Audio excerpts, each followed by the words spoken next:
Greetings, one and all. Welcome to the channel. Guys, the name of this video, the title is Narcissist Control Bombshell Reveal Part 3.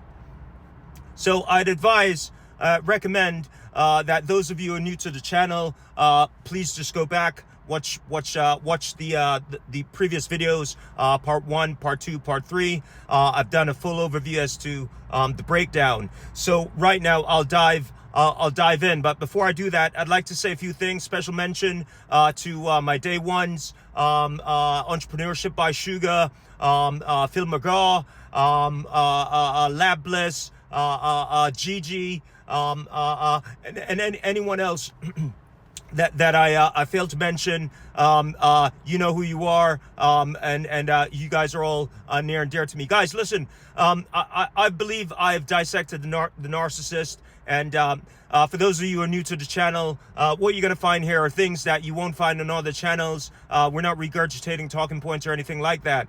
I'm impressed with this video because I'm having some technical difficulties. I'm new to this this online game. I've been a private person prior to coming out and doing these videos, and hence I'm not technically savvy nor equipped, so just bear with me. So let me dive into this video. Before I do that, let me just ask you guys to do me a favor. I think the content I'm revealing here you won't find anywhere else, and for educational purposes, please share the video. Please comment, please like the video if you find some benefit in it. If you don't, you know, there are people out there who are suffering. The narcissist has had centuries to run wild and abuse us and abuse people. Listen, guys, here's what I understand about the narcissist. They know full well what they're doing. That's why we're making these videos, is because we're looking for answers. Well, it's over. I've cracked the code. It's over, right? It's over for them, right? And that's why if you watch their videos, now they're popping up everywhere. You can see narcissists saying, "Oh, I'm a self-identified narcissist," and they're holding their hand on their chest like they have some real empathy and some real emotions. It's all fake, right? They have no emotion. So when they put their hands on the chest and say, "Oh, I'm a diagnosed narcissist, and this is what I'm telling you," that it's fake. There's nothing in there, right? And they're not telling you all the wretched, damaging things and lives they've ruined, right? That's the problem I have with these charlatans online. Anyways, so what's the first part 1, part 2, part 3?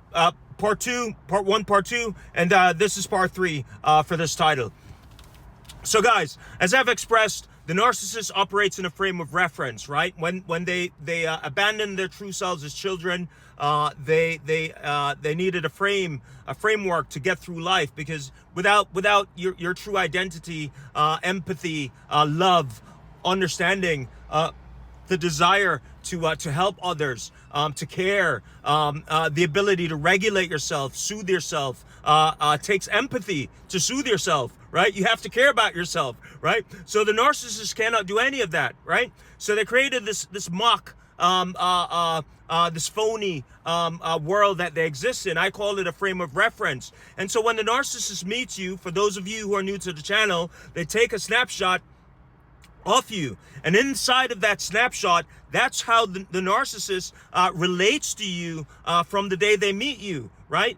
The snapshot is an idealized version of what a partner is supposed to be, and inside of that snapshot, it's how you're supposed to be. You're supposed to listen. You're supposed to be under control. You're supposed to uphold a certain image. You're supposed to be responsive when they text you.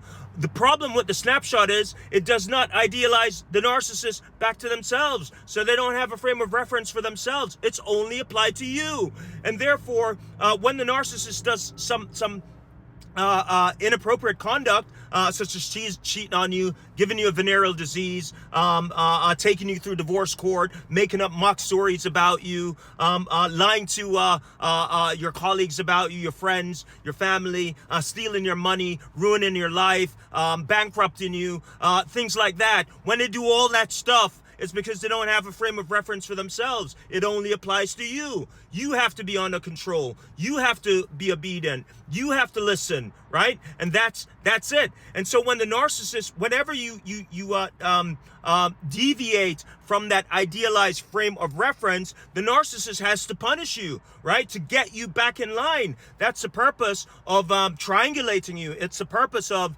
blame shifting. It's the purpose of manipulating you. And hence, the narcissist arrives at this junction where now they have to corral you back into the fold. They have to use these tools to get you back in. But the problem is, once they've done that a few times, now you're like, okay, I'm only human. I'm not going to take this much longer. And then the narcissist cannot have you do that because they have to shun you. They have to get rid of you because by you saying no to the narcissist, I'm not going to put up with your ratchet behavior anymore. What it signals to the narcissist is a narcissistic injury. Because if you say no to the narcissist, it cracks that perfect frame of reference. It tells the narcissist basically what you're telling the narcissist when you say no is that false idyllic frame of reference that you want me to live in, that box you want me to live in, is fake. I can't do that. And for the narcissist, that's the only thing they have to rely on, right? They do the snapshot for every aspect of life. When you see them at school with the teacher, when you see them at their job, when you see them at the police station, the doctor's office, they do this for everything, right? And that's why when you see the narcissist at the beach and some guy is doing pull-ups on the side of the lifeguard station, right? When the lifeguard station is closed, the narcissist will go over there and admonish that person and say, hey, you're not supposed to be doing pull-ups after hours on the lifeguard station because that's against the rules. And the guy will say, oh, listen, man, just mind your own business. And the narcissist will retaliate, right? Because you cannot.